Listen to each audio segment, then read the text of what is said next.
Right, hello. So I haven't done one of these videos for a little while. So I'm back in my California office, I wish. Um, at least it's sunny outside. It's getting sunny, Lisa, outside, which is good. Yes, yes. The sun is Finally. really trying to burn its way through.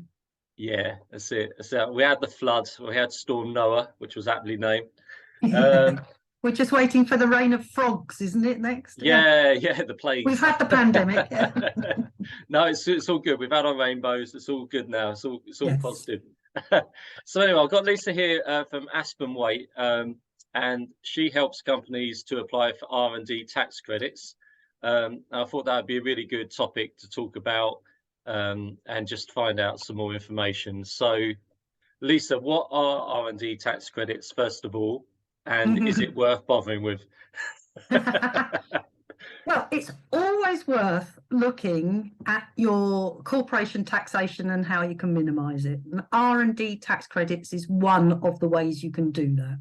It's always worth a conversation about R&D, which is research and development. So if you are working within your business and you are doing something that is advancing your industry, science or technology understanding, then it is worth having that conversation. It certainly is. Yep, good. And I know that things have changed a bit in that area. So I Yes. think whereas before, so is it kind of in the business's favor now, the changes, or is it kind of like is it harder to apply or I think the answer to that is it's more comprehensive to apply.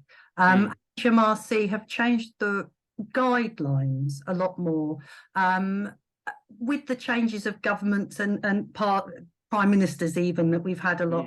mm, Obviously, the finances of the country and everything like that. R&D is one of the ways of stimulating mm. businesses to invest in growth, Yep, new ideas, new products, new processes, ways of doing things. And that's what R&D was originally intended to do back in 2001 with Tony Blair's. mm-hmm. He brought it in. We're not the only country to do this. Most advanced countries do offer some form of R&D tax credit in their tax portfolio. Yep, So it depends very much. Everybody always asks, how much am I going to get back? Well, it's difficult because every business is different, but roughly a real rough rule of thumb is yep. about 20% of every pound you spent on that project, you get Okay, back in your tax credit. okay. Well, that's worth doing then, which is why I wanted to highlight you really, because Thank a you. lot of people don't apply for this, which is silly. They don't. They Um, don't. And at Aspen Waite, this is the one thing the boss is always banging on about.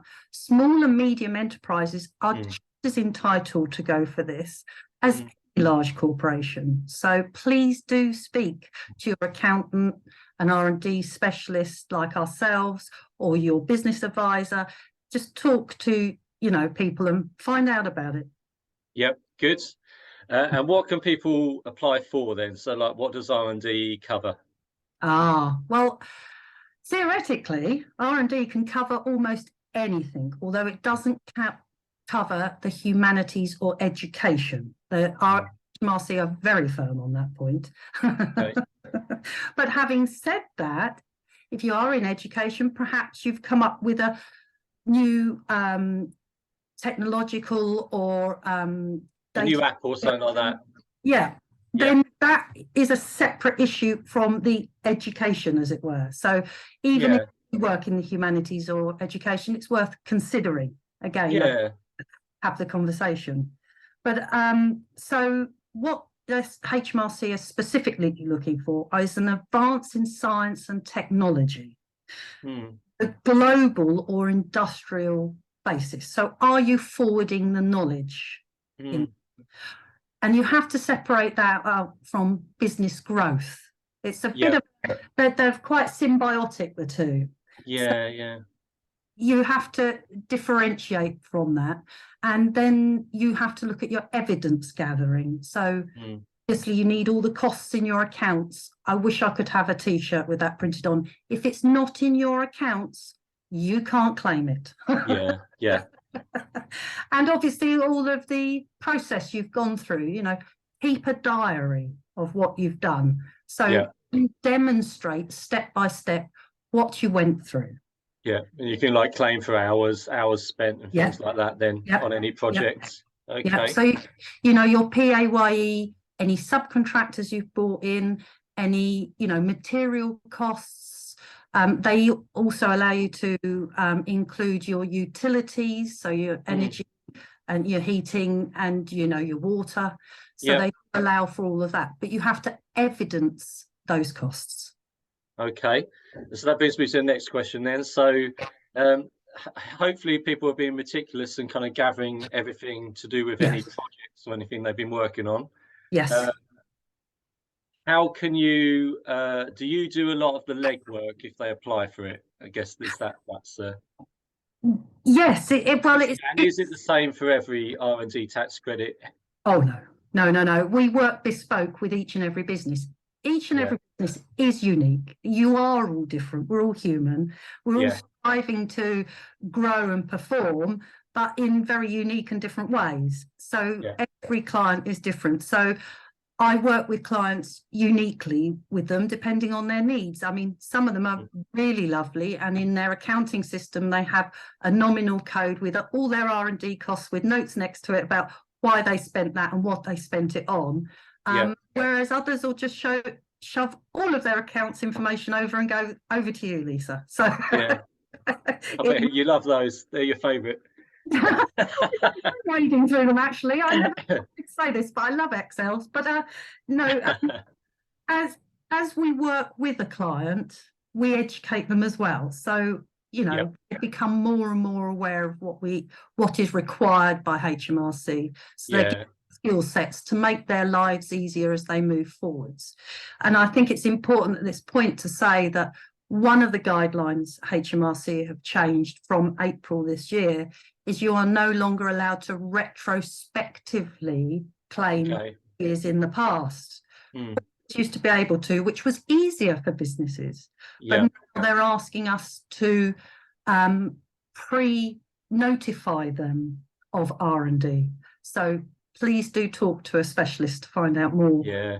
This April onwards, especially before the end of year accounts kind of thing. Yep. Yeah. Yes. Yeah. Lisa, we've run out of time obviously because LinkedIn unfortunately kind of limits us to 10 minutes. But just very quickly, how much percentage should someone expect from an R&D tax credit person to sort of take from their claim, roughly? It can vary a lot from, you know, within your accounts work costs anyway, up to 25%, 30%, 50% we've heard of before. Yeah. And the high and it's obviously how much work you guys actually do. Absolutely. That's Absolutely. Yeah. And you know, also looking at the long-term looking after of your accounts of your claim. At Aspen Waite, your claim is our claim and we stick by it. So if you have an inquiry, we're there with you. We don't drop you like a brick. No, that's great. And like you say, you can improve year on year then as well, can't you? The processes, and it becomes easier. Absolutely. I've got a couple of links from you to share on the post, so about updates to the schemes. I'll put that on there. Thanks, Lisa. I'm going to have to cut that one short there, but thank you for your time today. And everyone, please contact Lisa, Aspen Waite, but she'll help you to apply for your R&D tax credits. So give it a go. Have a conversation. It's worth it. Cool. Thank you, Lisa. Thank Cheers. you. Bye. Cheers. Bye.